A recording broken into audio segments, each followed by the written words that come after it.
अन्ये त्वेवं जानन्तः, वे सहज में मैं आत्मा हूँ, शरीर शरीर है, ऐसा मान सकते हैं।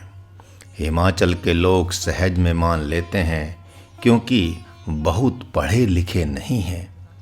इंदौर के कोल भील सहज में मान लेते हैं महाराज की बात। अन्य लोगों को समझाने में माथापच्ची करनी पड़ती है। बुद्धिमानों के लोक से आए हैं आप, इसलिए माथापच्ची करनी पड़ती है। नहीं तो हिमाचल के लोगों की आनंद जी, चूहीराम जी, चतर जी, इंद्र जी, तपेंद्र जी आदि 14 साल में एक बार भी संध्या छूटी नहीं होगी। वे विवश होकर ही होटल में खाएंगे। उनमें कोई ज्योति तक पहुंचा है, कोई शब्द तक पहुंचा है। उन्हें केवल आज्ञा माननी है। जिन्हें आप अनपढ़ कहते हैं, गंवार कहते हैं, उनका समर्पण आप देखें तो देखते रह जाएंगे। इंद्र जी की धर्म पत्नी ने कहा कि गीता जी सुना दे मेरे को। वह सुनते सुनते मुक्त हो गई। शरीर छोड़ दिया उसने, अनपढ़ थी। 25 दिन सुनाया था गीता जी, उसके बाद प्रभु के पास चली गई। उनके पिताजी गीता जी सुनते सुनते चले गए। श्रुतवान्येभ्य उपासते, मैं मरूंगा नहीं, इंद्र जी के पिता ने कहा था, इसलिए कि गुरुदेव से मैंने गीता जी सुन लिया है। शरीर मरेगा, मैं नहीं मरूंगा, ऐसा कहते थे वे, और अंतिम समय तक विनोद करते रहे। उन्हें सुशीलानंद ने गीता सुनाई। जब गीता जी का 18वां अध्याय पूरा हुआ तभी प्राण छोड़ा। अन्ये त्वेवं जानन्तः, किसी को सुनने से, किसी को दर्शन से, किसी को स्वप्न में ही प्रभु या संत की कृपा होने से अपने स्वरूप में स्थित होते देखा गया है। इस प्रकार 2 मत सुना जाता है। जीव से सुना जाता है कि मैं शरीर हूँ, तो तत्काल बंधन प्राप्त हो जाता है, और सद्गुरु से सुना कि मैं आत्मा हूँ, तो तत्काल मोक्ष हो जाता है। मैं मरता हूँ, यह भाव का सागर ही भव सागर कहा जाता है। अरे शरीर मरेगा नहीं, वह अपनी प्रकृति में विलीन होगा, और प्राण मरेगा नहीं, वह भी अपने कारण में विलीन हो जाएगा। फिर मरेगा कौन? शरीर कभी जीवित हुआ ही नहीं, तो मरने की बात क्या है। जल से बुदबुदा उठ रहा है और उठते ही पुनः फूट कर बैठ जाता है। क्या उसे आप मरना कहेंगे? जहाँ से वह प्रकट होता है वहीं तो विलीन हो जाता है। आपने ध्यान दिया होगा कि वह हवा के माध्यम से ऊपर उठता है, और ऊपर उठते उठते ही फूटकर जल रूप हो जाता है, तथा उसमें की वायु वायु रूप हो जाती है। इस प्रकार आप जान गए होंगे कि उस बुदबुदे की आत्मा तो हवा ही है। जल और हवा एक साथ उठते हैं, और थोड़ी देर बाद दोनों अपनी अपनी जगह मिल जाते हैं। उसी प्रकार शरीर एक बुदबुदा है। वह संसार नामक सागर से प्रकट होता है और बढ़ते बढ़ते ही फूट जाता है। इस प्रकार शरीर संसार में हो जाता है और उसका दृष्टा परम दृष्टा रूप हो जाता है।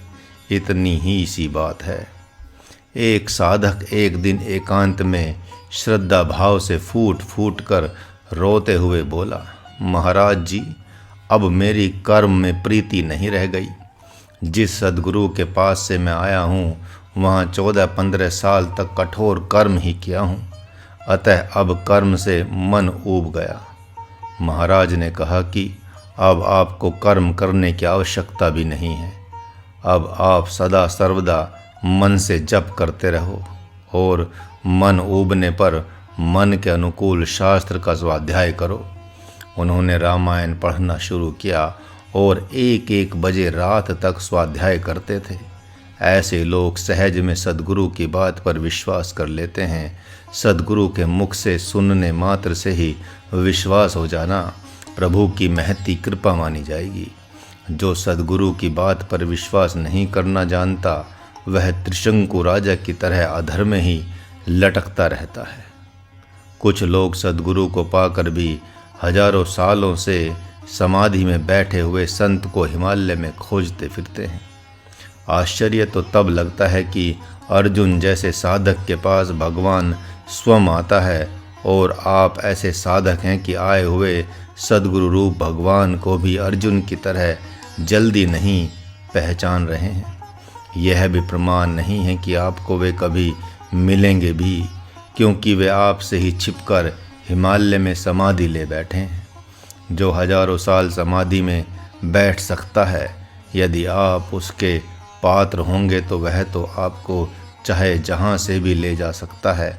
उन सिद्धांतों की तो बात छोड़िए। एक तंत्र सिद्ध कपटी मुनि सुअर का वेश बनाकर अपने संकल्प बल से प्रताप भानु राजा को दंड देने के लिए अपनी गुफा तक ले गया था। उसने पूर्व का बदला ले लिया था। सिद्धि की कामना से उन सिद्धों को ढूंढने जाने के पूर्व सर्वप्रथम घोर जप तप करना चाहिए, तभी तो वे आपके लिए सार्थक हो सकेंगे। जो श्रद्धावान हैं वे तो अपने सद्गुरु को ही ब्रह्मा विष्णु महेश और हिमालय के सिद्धों को सिद्ध समझ लेते हैं।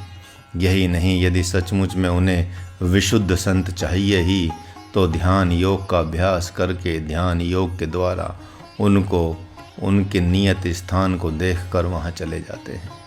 जबकि किसे कौन संत चाहिए किसको नहीं चाहिए यह भगवान निर्णय करता है, तभी समाधान होता है।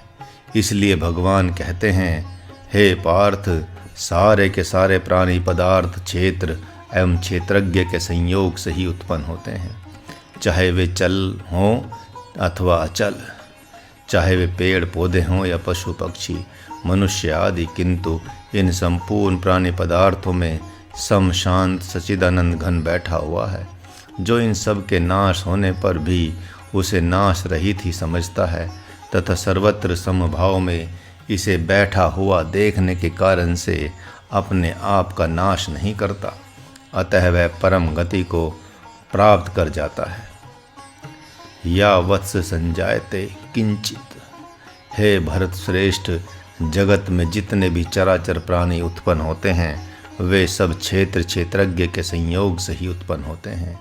तुम्हें तो इसे स्वीकार करना ही चाहिए। अभी युद्ध के मैदान में ही रहकर देखें कि प्रभु क्या कर रहे हैं, क्या कह रहे हैं अर्जुन से। स्वजन की जड़ भावना से भावित चित्त वाले महात्मा अर्जुन से प्रभु प्राय कहते जा रहे हैं कि ये सब तुम्हारे स्वजन कैसे हो गए, कब से हो गए। कौन कहता है कि ये सब तुम्हारे अपने हैं। यदि मूर्ख कहते हैं तो तुम ज्ञानी हो।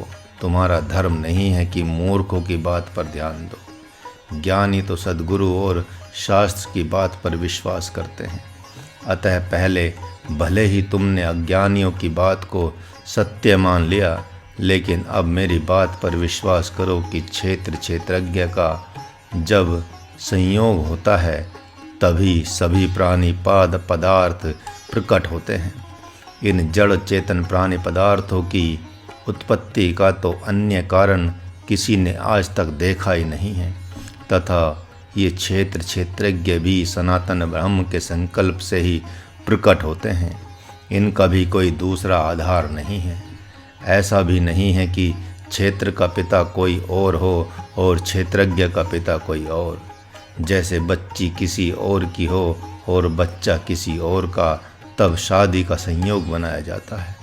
इस प्रकार का न्याय यहाँ पर नहीं है कि, बल्कि यहाँ तो एक तरफ मैं ही जड़ प्रकृति बन गया और दूसरी तरफ चेतन प्रकृति, और ऐसा जैसा ही बना वैसे ही एक दिव्य सृजन संहार और पालन रूप सृष्टि प्रारंभ हो गई, जिसका राज आज भी जिसे मैं बताता हूँ वही जान पाता है। अब साधकों की भूमि में लौट आते हैं। भगवान कहते हैं कि कोई भी भक्त एवं साधक कभी स्वप्न में भी द्वैतवाद को स्वीकार न करे, क्योंकि यह द्वैत ही संपूर्ण अनर्थों का हेतु है।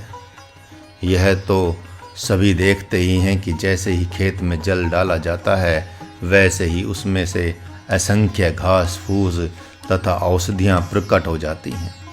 यह भी देखा जाता है कि वैद्य और जड़ी बूटियों का संयोग होता है तो असंख्य दवाइयों का निर्माण होने लगता है।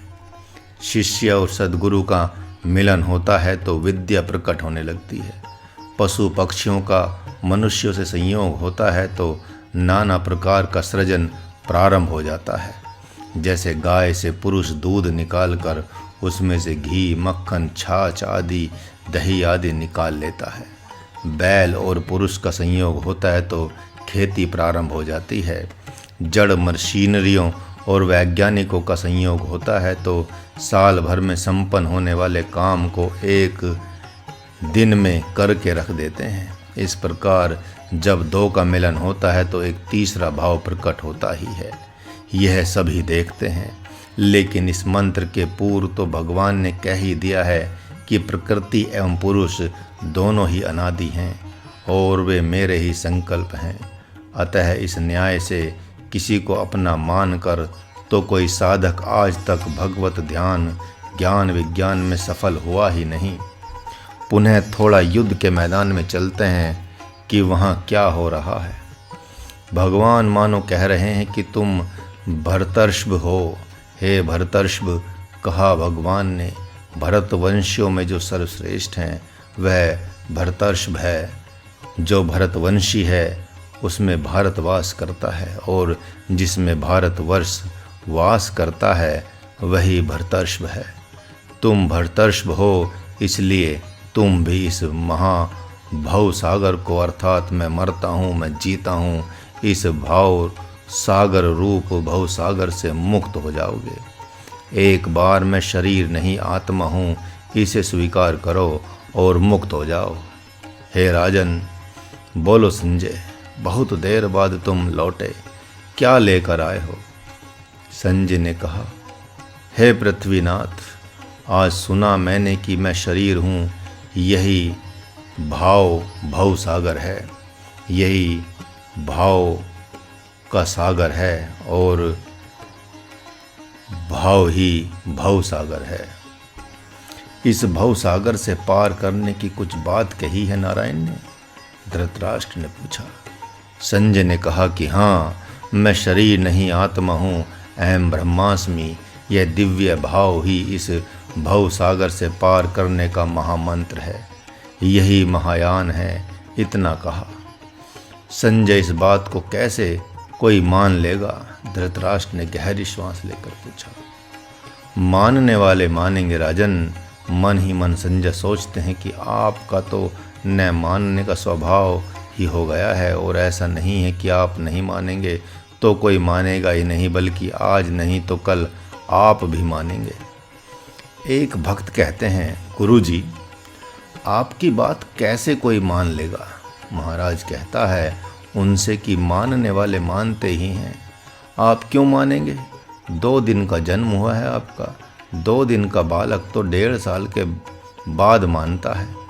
जिनका जन्म बहुत पहले हो चुका है महाराज के पास, वे मानने वाली सारी बात मानेंगे। सूक्ष्म शरीर से भीतर लोक लोकांतरों का भ्रमण होता है। अब कोई कहे कि आपकी बात को कोई कैसे मान लेगा? जब तक देखेगा नहीं तब तक। लेकिन मानने वाले मानेंगे, फिर प्रयत्न करके बाद में जान लेंगे। पहले सुना फिर बाद में देखा, पहले ही अविश्वास हो जाएगा तो अधर में लटकता रहेगा वह। शरीर स्वर्ग जाने की जो कामना करता है वह त्रिशंकु के जैसा लटक जाता है। कितने शरीर हिमालय में जाते हैं सिद्धों की खोज करने, एक गए खोजने के लिए, दमा हो गया तो लौटे, माया मिली न राम। एक गए थे, उनका तलवा गल गया, विषैली बर्फ लग गई, घाव हो गया, वह गलता जा रहा है, गलता जा रहा है। कुछ लोग हिमालयी सिद्ध खोजते हैं, लेकिन भगवान तो अर्जुन को खोज रहे हैं। अर्जुन क्यों भगवान को खोजेंगे? हे भरतर्षभ, उसी प्रकार भारत की आप आत्मा हैं, अतः आप क्यों भगवान को खोजेंगे? सद्गुरु जैसा कहता है वैसे आप हो जाएं, फिर भगवान आपको खोजें। आप उसके लिए सुपात्र हो। जो लोग ऐसा नहीं करते हैं वे त्रिशंकु जैसे लटकते रहते हैं।